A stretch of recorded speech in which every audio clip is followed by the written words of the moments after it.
Bismillahirrahmanirrahim. Assalamualaikum warahmatullahi wabarakatuh. Alhamdulillahi ala ihsani wa syukru lahu ala taufiqihi wa amtinani. Asyhadu an la ilaha illallah wahdahu la syarika lahu ta'ziman li sya'nihi wa asyhadu anna Muhammadan abduhu wa rasuluhu da'ila ridwani. Allahumma salli alaihi wa ala alihi wa ashabihi wa ikhwani. Kita lanjutkan masih bab tentang sedang dalam beribadah, tidak boleh berlebih-lebihan, dan tentunya sebaliknya juga jangan bermalas-malasan, tetapi hendaknya sedang dalam beribadah. Hadis berikutnya, wan Abi Rabi'i Hanzalah ibn Rabi' al-Usaydi al-Katib. Jadi beliau namanya adalah Hanzalah, digelari dengan al-Katib. Al-Katib maksudnya beliau adalah salah seorang dari penulis wahyu. Jadi Rasulullah SAW memilih sejumlah sahabat, tugasnya adalah menulis wahyu. Kalau Al-Quran turun maka mereka tulis, ya. Mereka orang spesial. Di antaranya adalah Hanzalah ibn Rabi', ahadi kutabi Rasulullah sallallahu alaihi wasallam.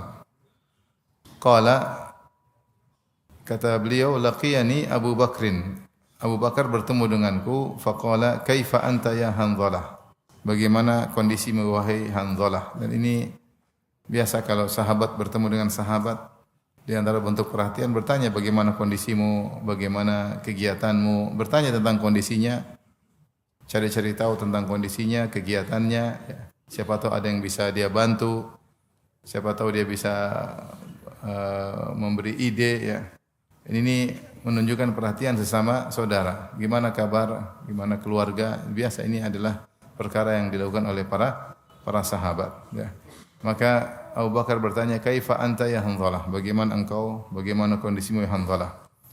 Ternyata Hanzalah berkata, qultu, aku menjawab, nafaqa Hanzalah. Sungguhnya Hanzalah telah melakukan kemunafikan, ya. Di sini Hanzalah tidak bercerita tentang kegiatan zahirnya, tetapi dia bercerita tentang dirinya, tentang kondisi agamanya. Dia khawatir tentang dirinya. Dan dia berkata, nafaqa Hanzalah. Hanzalah telah munafik. Dia tidak berkata, nafaqtu, aku telah munafik. Tapi dia menggunakan kata ganti orang ketiga. Dia mengatakan, Hanzalah yang kau tanyakan padahal dirinya sendiri, yaitu munafik. Maka Abu Bakar kaget. Kata Abu Bakar, subhanallah, ma taqul, maha suci Allah. Apa yang kau lakukan? Apa yang kau katakan? Itu Abu Bakar tahu dia bukanlah orang buruk. Dia penulis wahyu. Dia seorang sahabat, ya. Sampai kalau kita baca biografinya, Hanzalah meninggalkan suatu kota, dia tinggal suatu kota, kemudian pergi meninggalkan. Dia bilang, saya tidak mau tinggal di sini karena ada orang mencela Utsman. Ada orang mencela Utsman bin Affan, saya enggak mau tinggal. Dia pindah kota gara-gara mendengar ada orang yang mencela Utsman bin Affan, ya. Demikian juga dia menjauh dari fitnah ketika terjadi persengketaan antara Ali dan Muawiyah, maka dia disuruh ikut pasukan Ali, dia tidak mau. Dia tidak mau karena dianggap adalah fitnah. Intinya dia mengatakan, saya sudah munafik. Maka Abu Bakar heran. Abu Bakar mengatakan, subhanallah, itu maha suci Allah. Ma taqul, apa yang kau katakan ini? Ya, maksudnya hal yang jauh dari yang disangka. Qultu, maka Hanzalah menjelaskan sisi kenapa dia anggap dirinya munafik. Biasanya orang kalau bilang munafik, bilang orang lain, ya. Jarang orang bilang dirinya sendiri apa? Munafik. Iya enggak? Kamu munafik, dasar munafik. Tapi bilang dirinya sendiri munafik, hampir enggak ada, ya.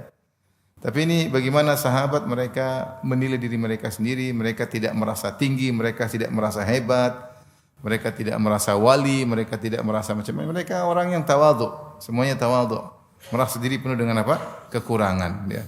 Lihatlah bagaimana Umar bin Khattab radhiyallahu anhu ketika akan meninggal dunia, lantas ada seorang pemuda memujinya dengan pujian-pujian, engkau yang begini, engkau yang begini, engkau yang, kata dia mengatakan, kafafan lali wala alayya. Saya hanya berharap impas, tidak membelaku dan juga tidak menjatuhkan aku. Saya berharap itu semua impas, ya. Padahal pujian, segudang pujian Nabi kepada Umar. Rasulullah mengatakan, Umar fil jannah, Umar di surga. Rasulullah SAW bilang, Rasulullah masuk surga. Rasulullah lihat istananya Umar. Terus Rasulullah ada seorang gadis di situ. Rasulullah ingin masuk, tapi Rasulullah SAW takut Umar cemburu nanti. Kata Umar, a'alaika agor. Kata Umar, apa saya cemburu sama kamu? Masuk aja Nabi, enggak ada masalah. Padahal Umar sudah dikabarkan dia punya istana di mana? di surga. Rasulullah juga berkata, "Lau kana nabiyyan ba'di lakana Umar." Kalau ada nabi setelahku tentu Umar yang menjadi nabi. Ya. Dan segudang ya pujian Nabi. Kata Nabi sallallahu alaihi wasallam, ya tidaklah kau fajjan masalakta fajjan illa salaka syaitan fajjan ghairu fajjik. Tidaklah kau melewati suatu jalan kecuali syaitan cari jalan yang lain karena syaitan takut sama Umar. Itu pun ketika datang pujian-pujian kepada Umar, Umar tetap tidak sombong, tidak bangga. Bahkan yang menakjubkan, Rasulullah SAW menyebutkan sebagian nama munafik kepada Hudzaifah ibn Yaman. Rasulullah sebut kepada Hudzaifah ada orang-orang munafik si fulan. Kemudian Rasulullah SAW meninggal dan ini yang tahu hanya Hudzaifah. Nah kalau ada orang meninggal setelah Rasulullah meninggal, ada orang yang meninggal di tengah-tengah mereka, maka Umar selalu lihat Hudzaifah mau sholatin enggak. Kalau Hudzaifah mau sholatin berarti bukan munafik. Kalau Hudzaifah radhiyallahu anhu tidak mau sholatin berarti bukan munafik. Selalu demikian sampai Umar datang kepada Hudzaifah. Kemudian Umar bertanya, "Wahai Hudzaifah, apakah aku termasuk nama-nama munafik yang Rasulullah sebutkan?" Kata Hudzaifah, "Tentu tidak." Ya. Dan aku tidak akan membuka kepada selain engkau. Artinya Umar yang begitu pujian luar biasa, gudang pujian dari Nabi. Ya. Dan berapa kali dia punya ide, kalau ada yang menyebutkan 8 kali dia punya ide, Allah turunkan ayat sesuai dengan idenya. Sesuai dengan apa? Idenya. Itu pun dia tidak merasa pede dan dia masih khawatir dia termasuk orang munafik. Nah ini berbeda dengan sebagian orang di zaman kita merasa kita pasti masuk surga. Ada bilang gitu, kita pasti masuk surga. Saya pernah dengar ceramah orang bilang gitu, kita pasti masuk surga. Kelompok kita pasti masuk surga. Ada juga yang bilang kalau ada yang kelompok lain masuk surga karena kita. Subhanallah. Pede sekali. Tenang, saya akan keluarkan kau dari neraka. Tenang semua, saya tidak masuk surga kecuali muridnya semuanya masuk surga dulu. Subhanallah. Dia udah jamin surga sama murid-muridnya, makanya muridnya taklid buta. Karena dia bilang, nanti kalau di surga, saya tidak akan masuk surga. Kecuali muridku dulu semuanya masuk surga, baru saya masuk surga. Yang bilang kau masuk surga siapa?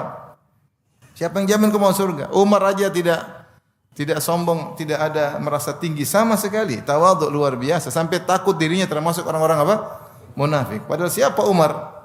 Perjuangannya, jihadnya, semuanya lengkap pada Umar bin Khattab. Namun sebagian orang zaman sekarang baru tidak tahu kenapa bisa terpedaya seperti itu. Merasa dirinya pasti masuk surga, kelompoknya pasti masuk surga. Tenang aja nanti kalau di surga semua muridku masuk dulu baru saya belakangan. Begitu muridnya masuk semua pintu surga ditutup. Tobat loh. Ya, maksudnya kadang-kadang orang gimana lihat para sahabat. Lihat ini Hanzalah. Penulis wahyu, Al-Quran turun dia tulis. Rasulullah yang pilih dia sebagai penulis wahyu. Tetapi dia tidak merasa tinggi, tidak merasa sombong. Kita ini siapa? Pas sahabatnya seperti itu. Maka dia berkata, nafaqa Hanzalah. Hanzalah munafik. Dia tidak menuduh orang lain, dia mensifati dirinya sendiri. Maka Abu Bakar heran, Abu Bakar bertanya, kok bisa demikian? Maha suci Allah. Ma taqul, apa yang kau katakan ini? Qultu, maka Hanzalah menjelaskan kenapa dia khawatir dirinya telah munafik. Dia berkata, nakunu inda Rasulillah yudzakkiruna bil jannati wan nari ka'anna ra'ya ain. Ya. Kita kalau di sisi Nabi SAW, lantas Rasulullah SAW mengingatkan kita kepada surga, kepada neraka, tentang neraka, maka seakan-akan kita melihat langsung ya, surga dan neraka tersebut. Ya. Makanya dalam hadis siapa yang ingin melihat neraka atau hari kiamat sebagaimana seakan-akan melihat langsung, baca ayat-ayat tentang hari kiamat. Idza sama'un fatarat, dan seterusnya, ketika langit terbelah, ketika bintang-bintang berjatuhan, idza syamsu kuwirat, ketika matahari dipadamkan sinarnya. Ini ayat-ayat seperti ini membuat kita seakan-akan melihat hari kiamat. Dan ayat-ayat tentang neraka juga banyak. Ya, kalau kita baca bagaimana orang-orang disiksa di neraka, juga tentang surga. Ya Rasulullah SAW sering mengingatkan mereka tentang surga dan neraka. Karena untuk mengingatkan bahwasanya hidup dunia cuma sebentar. Hidup dunia cuma sebentar, 60-70 tahun kurang lebih. Setelah itu kita masuk ke alam akhirat. Di alam barzakh mungkin berapa tahun, ribuan tahun kurang lebih. Setelah itu kita akan masuk di alam akhirat, di hari kebangkitan abadi selama-lamanya. Fariqun fil jannah wa fariqun fis sa'ir. Sebagian di surga dan sebagian di neraka. Maka di antara dakwah yang sering disampaikan oleh Nabi SAW adalah mengingatkan tentang surga dan neraka. Agar orang termotivasi dan tidak terpedaya dengan kehidupan dunia yang hanya sebentar ini. Agar kehidupan dunia ini dia jadikan sebagai modal dasar ya untuk bercocok tanam sebanyak-banyaknya. Agar dia panen nanti di hari akhirat. Maka kata Hanzalah, kalau kita sedang di sisi Nabi, Rasulullah SAW mengingatkan kita tentang surga, tentang neraka, seakan-akan kita lihat langsung surga dan neraka tersebut. فَإِذَا خَرَجْنَا مِنْ عِنْدِ رَسُولِ اللَّهِ. Tapi kalau kita sudah pulang, kita meninggalkan Nabi, عَافَسْنَا الْأَزْوَاجَ وَالْأَوْلَادَ وَالضَّيْعَاتِ. عَافَسْنَا, maksudnya ada yang mengatakan, yaitu maknanya adalah berinteraksi. Kita berinteraksi dengan istri, bercanda, bermain-main dengan istri, dengan anak-anak, wadhai'at dan juga kita wadhai'at dan kita sibuk dengan urusan kerjaan, ya, dhai'at maksudnya pekerjaan. Nasina katsiran, maka kita banyak lupa tentang akhirat. Ya. Inilah yang dianggap oleh Hanzalah sebagai bentuk kemunafikan. Di depan Nabi lain hatinya, ketika pulang ke rumah lain apa? Hatinya. Sehingga dia menganggap ini kemunafikan. Dan secara makna umum munafik itu artinya beda antara lahir dan batin. Lahir dan batin. Beda antara lahir dan batin. Ini makna umum, makna munafik. Beda antara lahir dan batin. Dan Hanzalah menganggap perubahan hatinya di hadapan Nabi berbeda, ketika di rumah berbeda, ini menunjukkan perbedaan. Perbedaan ini menunjukkan isyarat akan kemunafikan.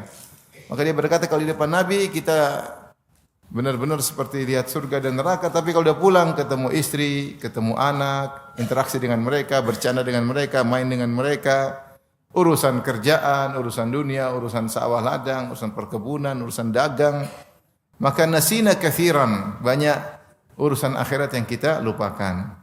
Qala Abu Bakar As-Siddiq radhiyallahu anhu, Abu Bakar radhiyallahu anhu kemudian berkata, "Fa wallahi inna lanalqa mithla hadza." Demi Allah kita juga seperti itu. Kita juga melakukan seperti itu. Abu Bakar juga merasa, waduh bahaya, saya juga ternyata begitu. Ya rata-rata sahabat begitu karena mereka bekerja, mereka punya istri, mereka punya anak, mereka tidak selalu bersama Nabi sallallahu alaihi wasallam. Mereka ngaji sama Nabi, mereka juga pulang ngurus istri, ngurus anak, ngurus kerjaan, ya, ngurus tanggung jawab sebagai kepala rumah tangga. Sehingga Abu Bakar berkata, demi Allah saya juga seperti itu. Bukan saya, kami, sahabat yang lain juga demikian. Fantalaqtu ana wa Abu Bakrin hatta dakhalna ala Rasulillah. Kata Hanzalah, akhirnya aku dan Abu Bakar pun pergi menuju Rasulullah sallallahu alaihi wasallam sampai kami ketemu Rasulullah sallallahu alaihi wasallam. Faqultu, maka aku berkata kepada Nabi, nafaqa Hanzalah ya Rasulullah. Sungguhnya Hanzalah telah munafik ya Rasulullah. Faqala Rasulullah sallallahu alaihi wasallam, "Wa madzaka?" Kenapa bisa kau merasa dirimu munafik? Qultu ya Rasulullah, nakunu indaka tudzakkiruna bin nari wal jannah ka'anna ra'yal ain. Ketika kami sedang di sisi engkau ya Rasulullah, engkau mengingatkan kami terhadap neraka, mengingatkan kami terhadap surga, seakan-akan kami melihat surga dan neraka dengan mata kami. Fa idza kharajna min indika, tapi kalau kami meninggalkan engkau, afasnal azwaja wal aulada wad dhai'at nasina katsiran. Tapi kalau kami sudah pulang, ketemu istri, ketemu anak, ketemu kerjaan, kami lupa banyak yang kau sampaikan kepada kami. Faqala Rasulullah sallallahu alaihi wasallam, "Walladzi nafsi biyadihi." Maka Rasulullah menimpali, Rasulullah berkata, "Walladzi nafsi biyadihi." Demi zat yang jiwaku berada di tangannya. Lau tadumuna ala ma takununa indi. Kalau kalian seandainya seperti setelah pulang pun masih hati kalian seperti ketika bersamaku. Ketika kalian bersamaku hati kalian iman sangat tinggi karena mendengar sabda Nabi, melihat bagaimana sosok Nabi, bagaimana nuansa akhirat. Terus kalian pulang, kalian tetap begitu suasana imannya. Wa fi dzikr, dan kalian tetap mengingat Allah Subhanahu wa taala, la safahatkumul malaikatu, maka malaikat akan datang berjabat tangan dengan kalian. Ala furushikum, sampai kalian meskipun di tempat tidur kalian. Wa fi turuqikum, dan juga di jalan-jalan kalian. Walakin ya Hanzalah tu sa'atan wa sa'ah. Tetapi wahai Hanzalah, ada waktunya begini, ada waktunya begitu. Sampai Rasulullah ulang 3 kali. Salah samarat. Akan tapi ya Hanzalah, ada waktunya begini, ada waktunya begitu. Ada waktunya begini, ada waktunya begitu. Rawahu Muslim. Hadis riwayat Muslim. Itu Rasulullah SAW mengatakan, kalau kalian terus begitu, tentu kalian juga akan susah karena malaikat akan datang ketemu kalian di tempat tidur kalian, di jalan-jalan kalian. Sementara kita manusia punya kebutuhan untuk urusan anak istri, untuk pekerjaan. Maka Rasulullah SAW mengatakan yang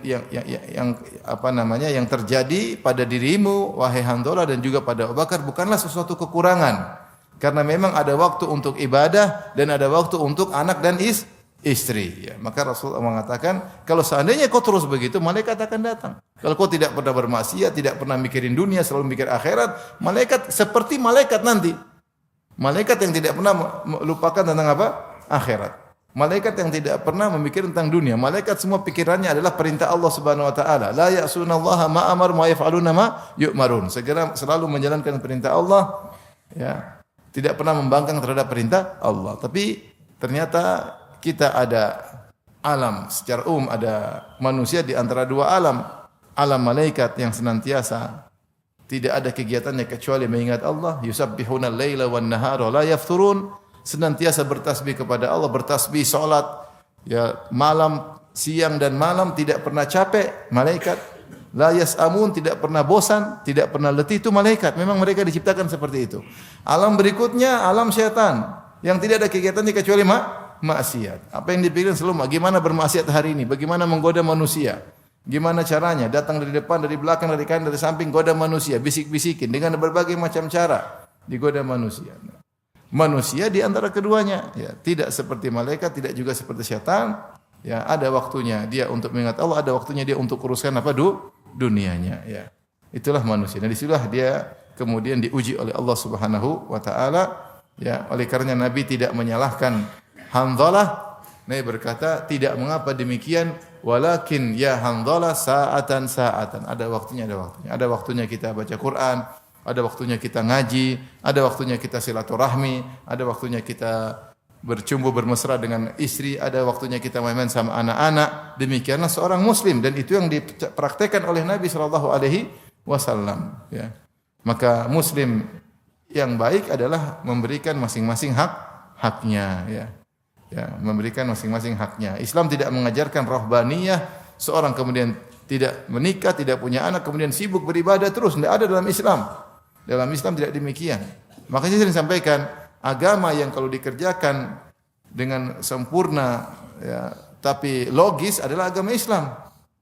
Adapun mungkin agama lain kalau ingin sempurna dalam agama tersebut harus meninggalkan dunia. Islam tidak.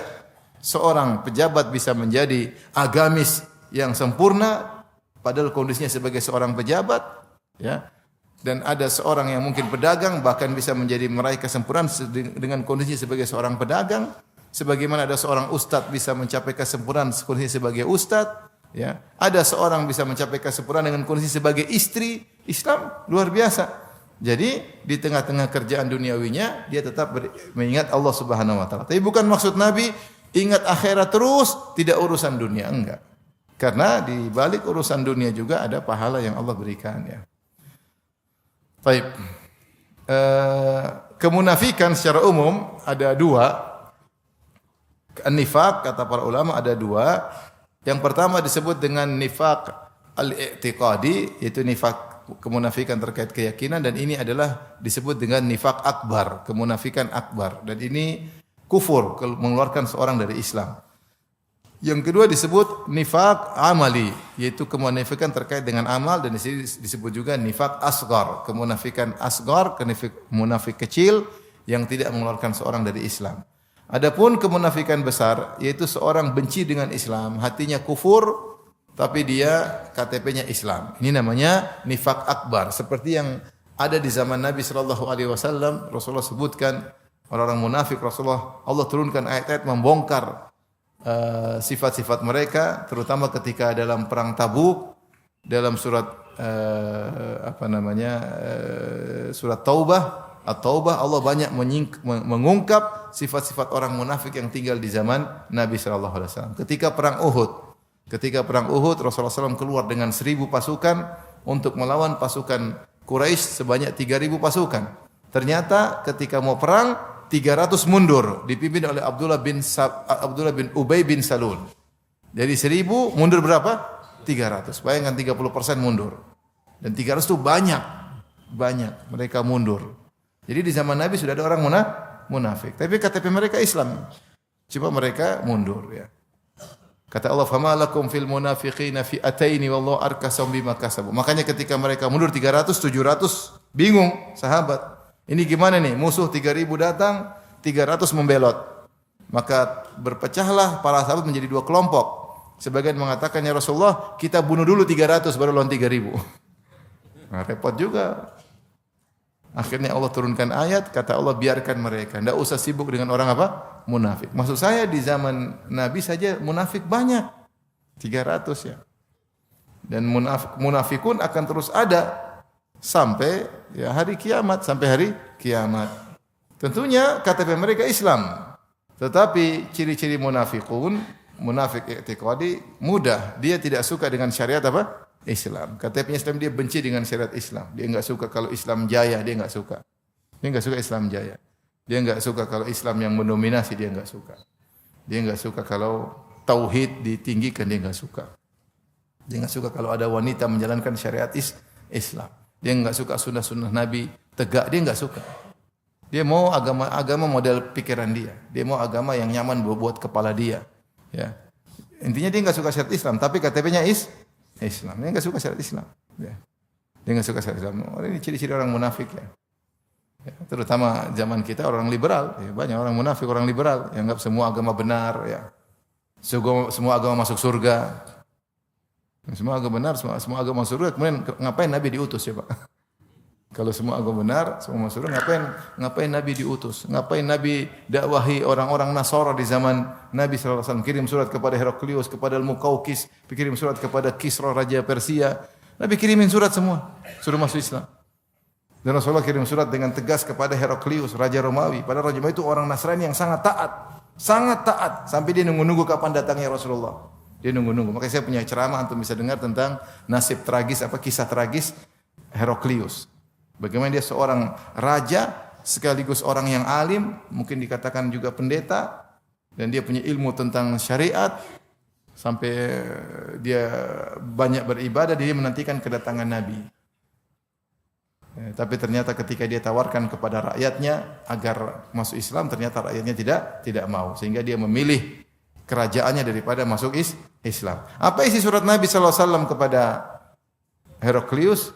Kata Rasulullah sallam, "Salamun ala man ittaba'al huda ila Herakl azimur Rum," kepada Heraklius pembesar Romawi, dari Muhammad sallallahu alaihi wasallam, "Salamun ala man ittaba'al huda," keselamatan bagi orang yang mengikut petunjuk.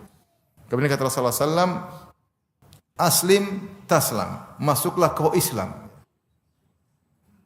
Jangan Nasrani terus, masuklah kau dalam apa? Islam. Taslam, kalau kau Muslim kau akan selamat. Yu'tikallahu ajraka marratain. Allah akan berikan kau pahala 2 kali lipat.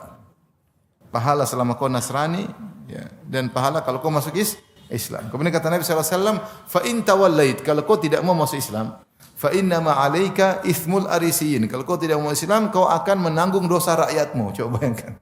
Ini tegas atau tidak? Tegas. Ya. Kalau kau tidak masuk Islam, kau akan menanggung dosa rakyatmu. Tegas. Ya, kalau ternyata Heraklius juga masuk surga, ngapain Nabi kurang kerjaan nulis-nulis surat sama Heraklius? Ngancam-ngancam, ngapain? Sekarang muncul sebagian orang mengatakan semua agama masuk surga. Ya akhi, ini kebodohan orang Islam. Agama lain aja enggak mau ngomong begitu, paham? Agama lain ada yang ngomong gitu. Emang orang Nasara bilang kita juga masuk surga? Enggak, mereka bilang kalau masuk surga harus beriman kepada juru selamat, iya enggak? Emang orang Nasrani bilang kita juga masuk surga? Nah, kenapa kita bodoh-bodohnya bilang mereka juga masuk surga? Mereka aja tidak mengaku kita masuk surga. Antum bodoh-bodohnya bilang kita semua masuk surga. Kenapa kita bahlul banget begitu maksudnya? Ternyata pemikiran seperti ini cuma dari kita aja. Orang Buddha juga enggak begitu, orang Hindu juga begitu. Buktinya apa kalau ada orang masuk Islam memang diintimidasi atau tidak? Ada orang masuk Islam diintimidasi enggak? Intimidasi, sebagian diintimidasi. Kenapa diintimidasi? Karena dia tidak suka kalau ada yang pindah agama ke agama Islam. Ya, berarti masing-masing agama itu ada eksklusifisme. Itu sudah dari awal seperti itu. Islam menganggap dia yang paling benar, Nasrani menganggap dia paling benar, apalagi Yahudi, mana ada menganggap kita masuk surga. Kita ini seperti monyet-monyet dan babi-babi, padahal mereka yang seperti monyet-monyet dan babi-babi. Kita ini dianggap seperti orang yang bukan manusia. Allah ciptakan kita untuk melayani mereka. Sebenarnya kita ini hewan menurut mereka. Cuma Allah ciptakan kita dalam bentuk manusia supaya bisa disuruh-suruh. Kalau bentuk hewan kan susah disuruh-suruh. Itu keyakinan mereka, dalam protokolat mereka tulis itu. Ya. Tapi semua agama tidak merasa kita masuk surga, terus kita bodoh-bodohnya menganggap mereka semua masuk surga. Ini yang dalam Al-Quran banyak sekali. Laqad kafara alladziina qalu innallaha huwal masih ibnu Maryam. Sungguh telah kafir yang mengatakan Allah adalah Isa. Laqad kafara alladziina qalu innallaha tsalitsu tsalatsa. Sungguh telah kafir yang mengatakan Allah satu dari yang tiga. Innal ladzina kafaru min ahli kitab wal musyrikin. Sungguhnya orang kafir dari ahli kitab dan musyrikin. Dan Nabi diutus dakwahi mereka. Dakwahi mereka. Dalam hadis kata Nabi sallallahu alaihi wasallam, la yasma'u bi ahadun min hadhil ummah yahudiyyun wala nasraniyyun thumma mat thumma yamut wa lam yu'min billadzi ursiltu bihi illa kana min ahli nar. Tidak ada dari umat ini yang mendengar tentang aku, Yahudi maupun Nasrani, dia sudah dengar tentang aku kemudian dia meninggal dan tidak beriman dengan apa yang aku bawa kecuali penghuni neraka, kata Nabi sallallahu alaihi wasallam. Kemudian datang orang belakangan, semua masuk. Ini hadis-hadis mau dikemanakan? Inna dina indallahil Islam, agama yang paling benar adalah Islam, kata mereka. Islam maksudnya semua agama. Coba bayangkan. Terus Nabi buat apa diutus? Nabi buat apa kemudian lawan Romawi, lawan Persia? Nabi buat apa tulis-tulis surat kepada raja-raja? Ngapain? Kalau semua agama surga berarti Nabi kurang kerjaan. Kau yang datang semua masuk surga. Yang penting akhlak baik, yang penting akhlak baik. Nasrani tidak pernah Allah cela tentang akhlaknya buruk. Yang Allah cela tentang keyakinan mereka terhadap apa? Nabi Isa alaihissalam. Kalau Yahudi memang akhlaknya buruk, tapi tetap mereka di neraka. Karena akhlak yang terbaik adalah akhlak kepada Allah, bukan hanya kepada manusia. Allah yang ciptakan kamu, Allah yang ciptakan langit dan bumi, Allah yang memberikan segala fasilitas, kemudian kau beribadah kepada Allah dan kepada selain Allah. Itu namanya berakhlak sama Allah enggak? Itu namanya kurang ajar sama Allah. Jangan pikir akhlak sama manusia aja, akhlak kepada Allah. Dan itu tujuan kita diciptakan, wa ma khalaqtul jinna wal insa illa liya'budun. Tidaklah ciptakan jin dan manusia kecuali untuk beribadah semata-mata kepadaku. Sudah Allah ciptakan semua, kemudian nyembah nabi. Ya, enggak benar lah. Ini kita bicara versi Islam. Kemudian kita bilang yang penting akhlaknya baik. Mana? Akhlak yang paling utama akhlakmu kepada Allah. Makanya ketika Rasulullah ditanya tentang dosa paling besar, kata Nabi sallallahu alaihi wasallam, anta ja'ala lillahi niddan wa huwa khalaqak.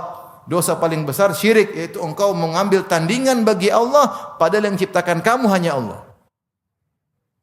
Gimana kau nyembah selain Allah bersama Allah sementara yang ciptakan kamu hanyalah siapa? Allah.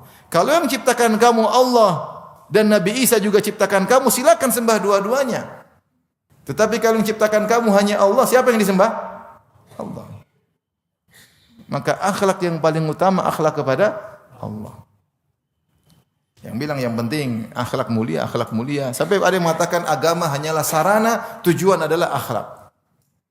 Taib, kalau ada orang ateis akhlaknya baik, masuk surga atau masuk neraka? Itu versi antum. Kalau versi mereka mungkin ada surga ateis juga. Jadi kita capek dengar orang seperti gini ya. Dulu pernah muncul kemudian hilang, sekarang muncul lagi. Tapi kita harus mengingatkan kepada kaum muslimin. Ini salah satu bentuk kemunafikan. Dia tidak suka dengan versi Islam yang seharusnya. Dia bikin versi Islam sendiri. KTP-nya Islam tapi dia benci dengan apa? Islam. Tidak ada bicara tauhid. Ngapain bicara tauhid? Terus, Nabi diutus buat apa? Bicara apa Nabi kehidupannya? Bicara tauhid. Bicara itu paling utama, bicara tauhid. Agar ibadah semua hanya kepada Allah. Seperti ketika Ribi' bin Amir diutus, dipanggil oleh Romawi atau Persia Romawi. Kalian mau dikasih harta pulang. Kalian buat apa kemari? Kata Nabi, kata dia, Inna Allah ta'athana li ikhrajin nas min ibadatil ibad ila ibadati rabbil ibad. Kata Ribi' bin Amir, kami diutus oleh Allah untuk mengeluarkan manusia dari peribadatan kepada hamba kepada peribadatan kepada pencipta hamba. Itulah Islam yang sesungguhnya. Ya, kalau orang bilang semua agama benar, semua ya, ini merendahkan kita. Orang-orang mereka aja tidak mau begitu. Enggak mau dibilang Islam masuk surga sama mereka. Bahkan di antara mereka ada yang mengejek kita, kita dengar ejekannya. Ini bicara tentang akidah, tentang toleransi bab yang lain. Toleransi kita toleransi. Sesama penduduk negeri, sesama saling bertetangga, Rasulullah juga bertoleransi. Tapi masalah keyakinan, jangan bilang semua orang masuk surga. Ini bab yang berbeda. Ya, jangan bab yang berbeda. Toleransi itu maknanya masing-masing menjalankan keyakinannya. Yang lain silakan kita hargai.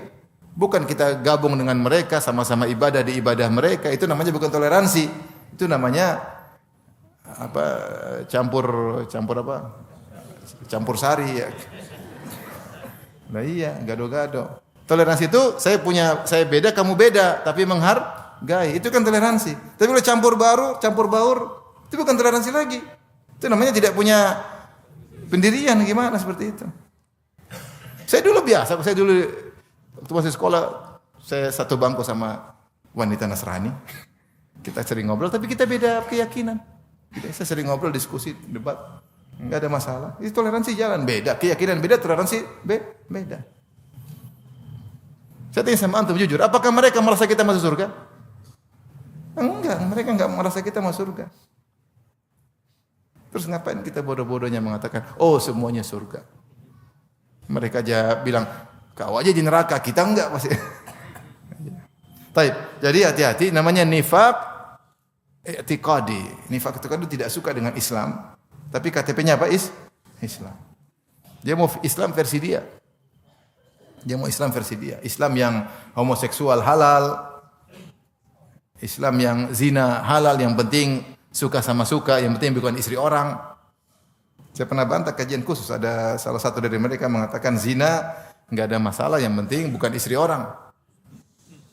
Ya kalau gitu ya sudah, tinggal kelonte-lonte sana semua tuh, bukan zina kalau begitu. Aduh, homoseksual halal. Mana homoseksual halal? Gimana enggak sedih? Seorang istri cemburu. Kenapa? Suaminya jalan dengan suami orang lain. Aduh. Gimana? Mereka mau rubah Islam, terserah mereka. Bukan cuma laki-laki yang bisa menceraikan, perempuan juga boleh mencerai. Kalau perempuan boleh mencerai, kita dicerai sehari 3 kali. Terus kalau sudah dicerai, laki-laki juga harus ada masa iddah. Masa iddahnya 120 hari. Bahlul, subhanallah. Gimana seperti ini? Islam kayak apa model begini? Mau dirubah-rubah Islam. Jangan bilang aja kau bikin agama baru, jangan bilang Islam. Bikin aja agama baru, aman, enggak ada yang celah kau. Tapi kalau kau bilang Islam harusnya begini, dirubah hukumnya harus begini. Nah ini Islam model apa seperti ini? Kalau homoseksual boleh, semua orang homo.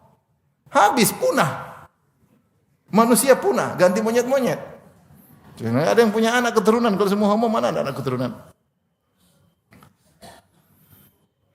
Kadang-kadang aduh. Tapi ada aja yang membela, ada aja yang membela. Mau rubah-rubah hukum Islam. Udah bikin agama aja sendiri, sudah aman. Agama liberal, selesai. Mereka namakan Islam progresif. Islam progresif aja menuju lebih baik. Islam dahulu semua ngaco semua, enggak bisa. Mereka mengejek sampai mereka mengejek Imam Syafi'i dalam kitab mereka. Intinya hati-hati dengan pemikiran seperti ini. Ya. Bedakan antara meyakini Islam adalah agama tauhid yang benar, dan itu eksklusivisme, enggak ada masalah. Beda dengan masalah toleransi. Toleransi kita sama warga negara, saling menghargai, saling menghormati, silakan. Tapi jangan bilang dia mau surga, dia saja bilang kita masuk neraka. Ngapain kita bilang dia masuk surga? Itu namanya eksklusivisme. Kalau menganggap semuanya benar namanya apa? Inklusivisme, atau kemudian apa? Pluralisme. Taib. Adapun munafik yang kedua namanya nifaq asghar, yaitu kemunafikan kecil. Ini tidak mengeluarkan orang dari Islam. Yaitu nifaq amali, terkait dengan amal yang Rasulullah SAW sebutkan dalam hadis-hadisnya tentang ciri-ciri mereka. Kata Nabi SAW, ayatul munafik, tanda-tanda orang munafik. Idza haddatsa kadzaba. Kalau dia ngomong dia dusta. Wa idza wa'ada akhlafa. Kalau dia berjanji dia menyelisihi. Wa idza tumina khana. Kalau dikasih amanah dia berkhianat. Dalam hadis yang lain Rasulullah SAW mengatakan wa idza ahada ghadara, kalau dia sudah bikin perjanjian damai kemudian dia berkhianat, yaitu dia membatalkan. Wa idza khasama fajara, kalau dia sedang bertikai maka dia curang, licik. Ini ciri orang munafik. 5. Digabungkan dengan 2 hadis, ada 5 ciri orang munafik. Idza haddatsa kadzaba, kalau ngomong selalu berdusta. Wa idza wa'ada akhlafa, kalau dia bicara selalu janji, selalu menyelisihi. Kata seorang wanita, suami gue banget ini. Kalau ngomong selalu dusta, kalau janji selalu menyelisihi. Insyaallah mudah-mudahan enggak lah. Wa idza haddatsa kadzaba, kalau ngomong selalu dusta. Wa idza wa'ada akhlafa, kalau janji selalu menyelisihi. Wa idza tumina khana, kalau dikasih amanah berkhianat. Wa idza ahada ghadara, kalau sudah bikin perjanjian dia batalkan perjanjian, dia membatalkan dengan sendirian tanpa ada kesepakatan. Yang terakhir, wa idza khasama fajara, kalau bertikai dia curang, fajir dia. Bikin saksi palsu lah, bikin tuduhan palsu lah, curang. Pokoknya curang. Gimana supaya menang dalam pertikaian tersebut. Ini ciri orang munafik. Ini kalau seorang melakukannya, maka dia tidak kafir karena tidak terkait dengan apa? Akidah. Cuma kalau dia terlalu banyak, dia bisa ternyata dia munafik asli. Makanya Rasulullah mengatakan tanda-tandanya ya. Tapi siapa yang melakukannya tidak dikatakan dia kafir. Cuma dia terjerumus dalam dosa besar ya, karena dia kalau ngomong dusta, kalau berjanji menyelisih, kalau bersengketa dia fajir dan seterusnya. Tapi ini bukan nifak i'tiqadi. Nah, seorang mukmin berusaha menghindarkan ini semua. Ini ciri-ciri orang munafik. Seorang mukmin terkadang berdosa tapi bukan selalu berdosa. Seorang mukmin yang sungguhnya terkadang menyelisih janji tapi bukan selalu menyelisih janji. Ya. Kalau dia menyelisih janji segera bertobat, kalau dosa segera bertobat. Tapi kalau sudah selalu ini bahaya. Ini ciri-ciri orang munafik. Baik, kita lanjutkan hadis terakhir dalam bab ini. Kita kembali kepada Hanzalah, maka Hanzalah diingatkan oleh Nabi, walakin ya Hanzalah sa'atan, wahai Hanzalah, ada waktunya. Ada waktunya untuk ngaji, ada waktunya untuk sholat malam, ada waktunya untuk puasa, ada waktunya untuk bercengkerama dengan istri, ada waktunya untuk main-main sama anak-anak, ada waktunya untuk ngurus kerjaan, ada waktunya. Yang jadi masalah jangan sampai urusan dunia mendominasi, itu yang jadi masalah. Sehingga terlalu sibuk dengan istri, terlalu sibuk dengan anak, terlalu sibuk dengan kerjaan, sehingga lupa mengingat Allah. Itu yang Allah mengatakan, ya ayyuhalladzina amanu la tulhikum amwalukum wala auladukum an dzikrillah wa may yaf'al dzalika faulaika humul khasirun. Wahai orang yang beriman, janganlah kalian terlalaikan, tersibukkan dengan harta kalian, anak-anak kalian dari mengingat Allah. Siapa yang melakukan demikian, sibuk dengan dunia, dengan harta, dengan anak-anak sampai lupa ingat Allah, faulaika humul khasirun, mereka sungguh-sungguh orang yang merugi. Maka kita dalam kehidupan ini, ketika menjalani kehidupan dunia, ngurus istri, ngurus anak, tetap kita ingat Allah. Tetap kita ingat Allah. Saya cari nafkah karena Allah. Untuk istri saya ngurus anak karena Allah. Saya didik dia karena Allah. Makanya ketika penghuni surga saling berbicara di antara mereka, ya. Kata Allah Subhanahu wa taala, wa aqbala ba'dhum ala ba'dhin yatasaalun. Para penghuni surga saling berhadapan-hadapan dan mereka saling bertanya di surga kelak. Qalu inna kunna qablu fi ahlina musyfiqin famanna Allahu alaina wa waqana adzabas samum. Kami dahulu ketika di dunia, di tengah-tengah keluarga kami takut kepada Allah Subhanahu wa taala. Inna kunna qablu fi ahlina. Kami dahulu ketika di dunia, di tengah-tengah keluarga kami takut kepada Allah. Sebenarnya mengatakan maksudnya apa? Dia ketika ngurus dunia, ngurus istri, ngurus anak tetap punya takwa. Contoh takwa, istrinya bilang, "Mas, nonton dong film Korea bareng." Enggak. Saya takut kepada Allah. Seperti itu. Misalnya, "Mas, kita pergi ke bioskop bareng." Aduh, janganlah. Mending kita jalan-jalan ke lihat taman yang indah. Adapun ke bioskop lihat maksiat, enggak. Ini maksudnya dalam interaksinya dengan istrinya, dengan anaknya, tetap dia ingat apa? Allah. Sehingga tetap dapat pahala. Istrinya bilang, "Mas, belikan saya dong tas branded." Berapa harganya? 700 juta. Ndasmo bilang. 700 juta kita bikin rumah lagi. 700 juta. Buat kawin lagi juga bisa 700 juta. Bercanda ya. 700 juta. Tanya, ya sayang, bukannya Abi nggak punya uang. Abi bisa ngutang. Tetapi kalau kau ditanya oleh Allah, kenapa beli tas harga itu? Kau bisa jawab enggak? Karena kita semua yang kita beli akan dihisab oleh Allah.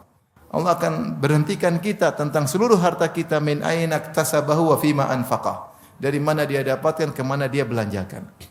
Kalau kau bisa jawab, duit yang 700 juta bukan sedikit, 700 juta buat beli tas. Bisa jawab enggak kalau tanya Allah? Bisa. Bisa, Mas. Kamu bisa, saya enggak bisa. Abi enggak bisa.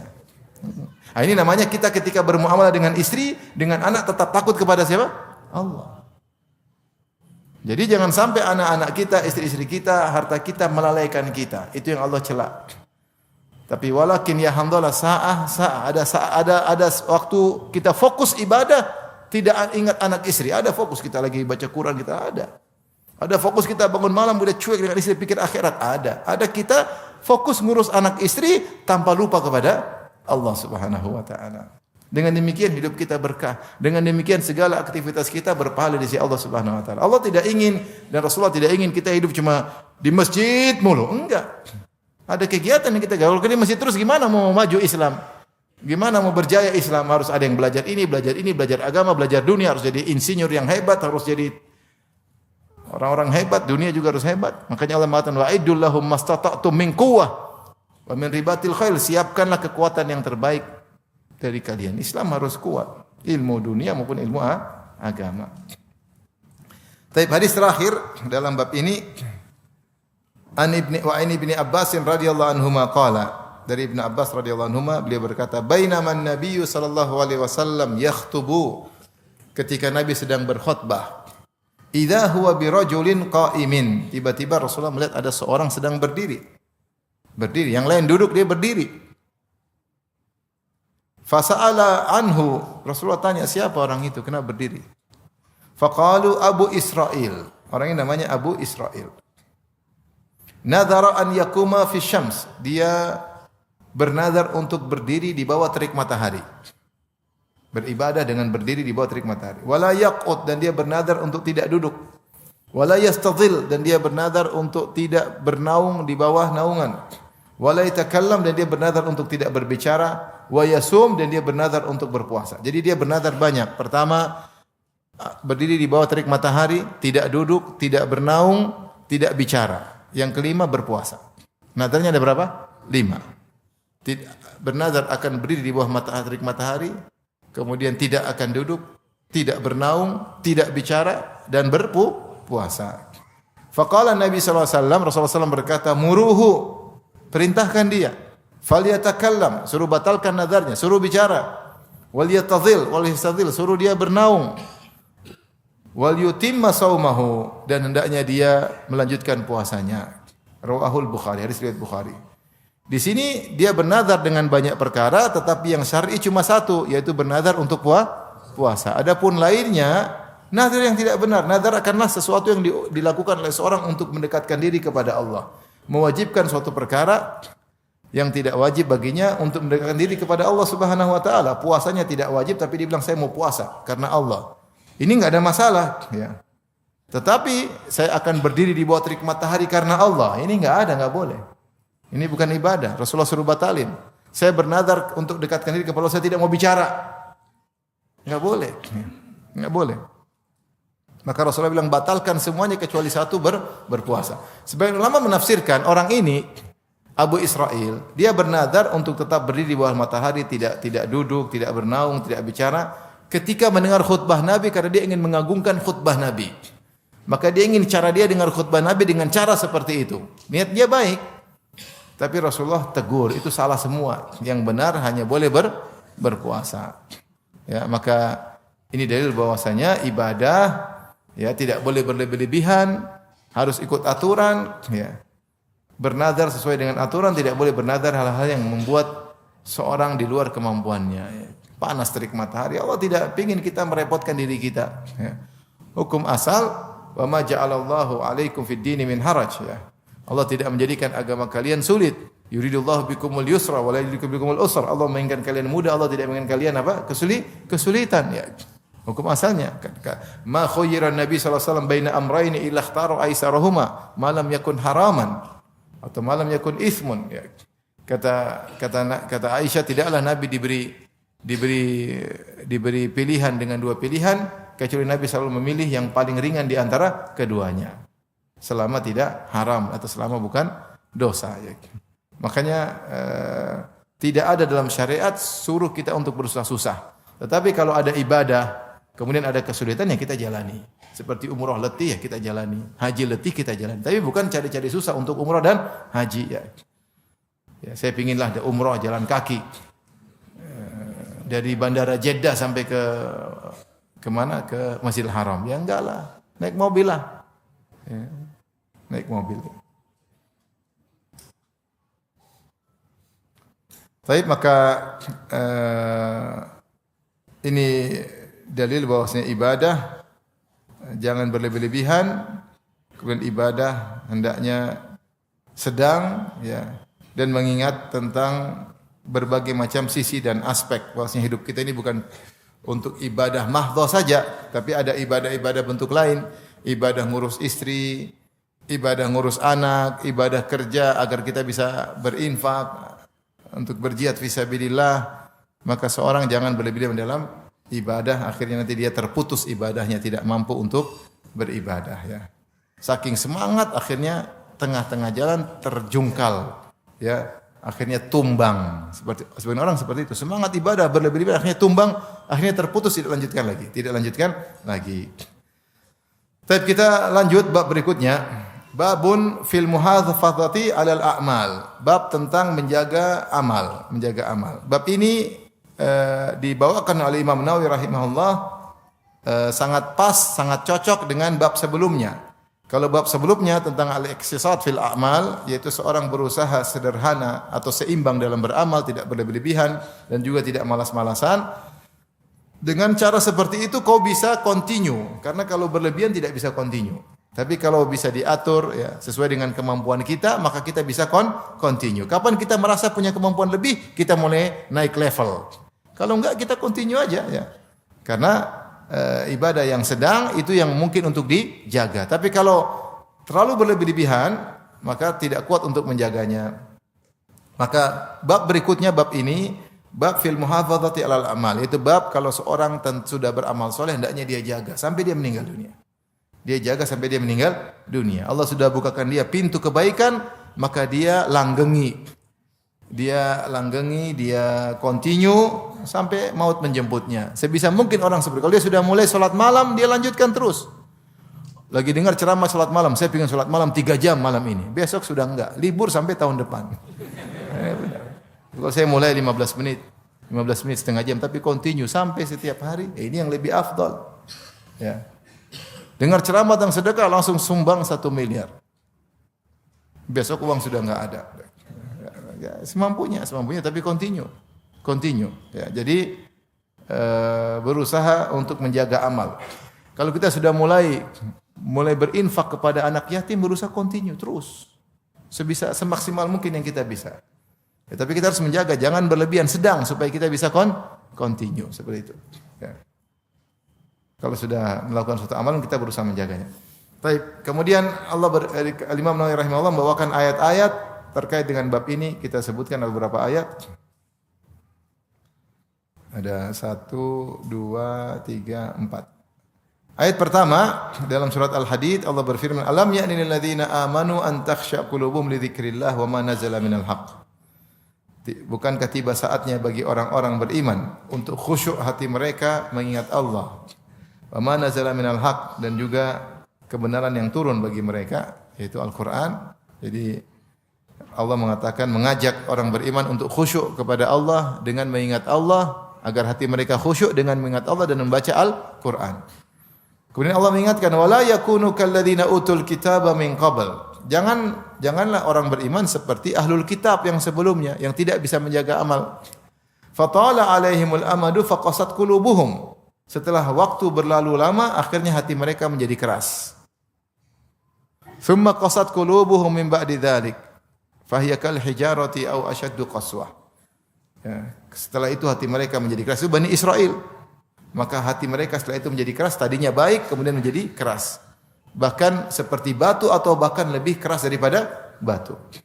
Ya. Jadi ini Allah mencela orang-orang Ahlul Kitab yang tidak bisa menjaga amal mereka. Ya, ketika datang Nabi memberi mereka wejangan-wejangan, maka hati mereka baik. Setelah itu berlalu waktu lama, mungkin mereka tidak murajaah, tidak belajar lagi apa yang disampaikan oleh para nabi, jadilah keras hati mereka. Fatala alaihimul amad, karena waktu yang lama akhirnya hati mereka menjadi keras. Ini isyarat bahwasanya seorang berusaha senantiasa mengkhusyukkan hatinya. Bahwasanya kalau kita sudah beramal soleh kita jaga. Kalau kita sudah mendapatkan kekhusyuan kita berusaha jaga. Ya, untuk menjaga kekhusyuan, untuk menjaga ketentraman hati butuh murajaah, butuh mengulang-ulang, butuh melakukan sebab-sebab yang menjadikan hati kita baik, menjadikan iman kita kokoh. Makanya Nabi mengatakan innal iman la yakhlaqu fi qulubi ahadikum. Ya, atau fi qulubikum ya. Sungguhnya iman itu akan usang kata Nabi sallallahu alaihi wasallam. Fas'alullah an yujaddida imanakum. Kalau gitu mintalah kepada Allah agar Allah memperbaharui iman kalian. Iman kita ini kalau dibiarkan dia lusuh, ya. Maka perlu kita perbaiki, baca Quran, ya, zikir, perlu kita perbaharui, ikut pengajian, ya, agar iman kita terjaga. Allah mencela Ahlul Kitab yang ketika mereka bertemu dengan para nabi diberikan wejangan iman mereka baik, setelah berlalu waktu yang lama hati mereka menjadi keras. Maka jangan sampai seperti itu. Jangan biarkan hati kita keras. Kapan kita merasa hati kita udah enggak enak, kembali segera kepada Allah dengan mendekatkan diri kepadanya. Dan saya bilang zaman sekarang hati sangat mudah keras dengan tontonan. Hati sekarang paling mudah keras dengan apa? Tontonan. Tontonan maksiat memberikan nuqtah sauda, noda hitam dalam hati kita. Kata Nabi sallallahu alaihi wasallam, "Idza adnaba al-'abdu dzamban nuqitat fi qalbihi nuqtatun sauda." Kalau seorang hamba melakukan maksiat maka diberikan titik hitam, noda hitam dalam hatinya. Semakin banyak maksiat, semakin banyak noda hitam. Kalau sudah hitam hati kita, sudah hati kita keras, kita mau ibadah malas, baca Quran malas.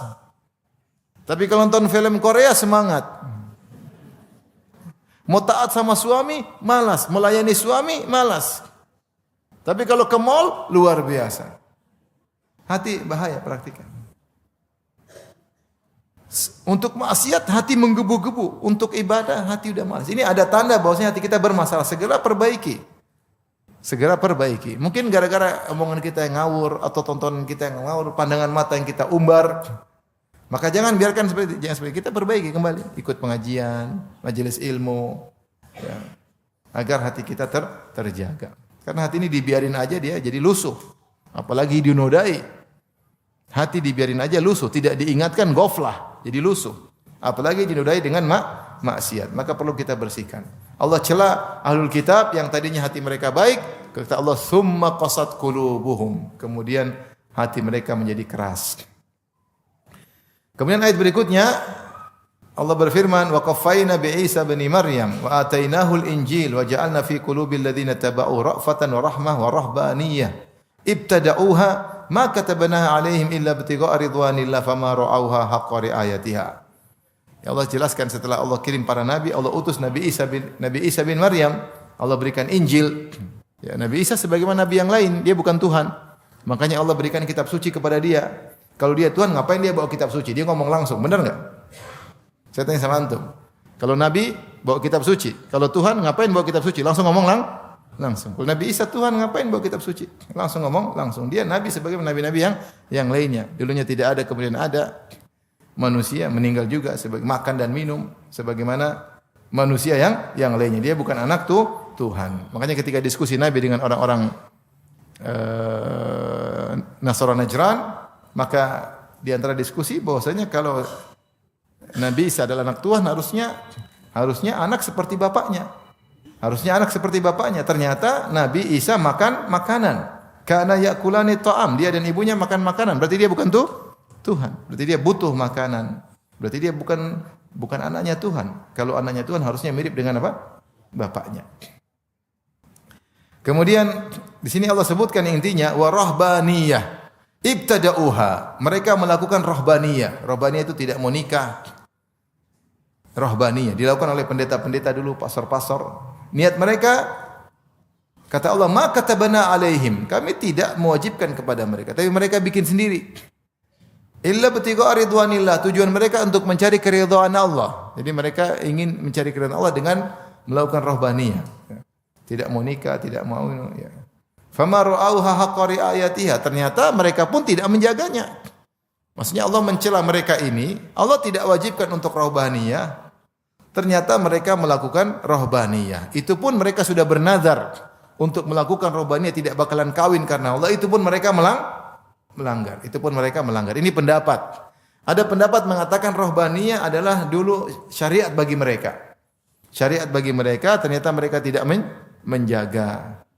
Bahkan mereka kemudian Allah cela sebagian mereka la yakuluna amwalan nasi bil batil wa yasudduna an sabilillah walladzina yaknizuna adh-dhahaba wal fiddata wa la yunfiquna fi sabilillah fabashshirhum bi'adzabin alim.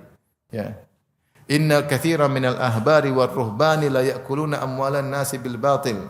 Sungguhnya banyak dari pendeta, dari ruhban ahli ibadah, dari umat-umat terdahulu, mereka banyak memakan harta manusia dengan kebatilan. Mereka minta sedekah dari umatnya, ternyata mereka timbun untuk kepentingan pribadi. Allah sebutkan ini ciri-ciri mereka. Jadi bukannya mereka rahbaniyah meninggalkan dunia karena Allah, ternyata malah mereka menumpuk apa? Dunia.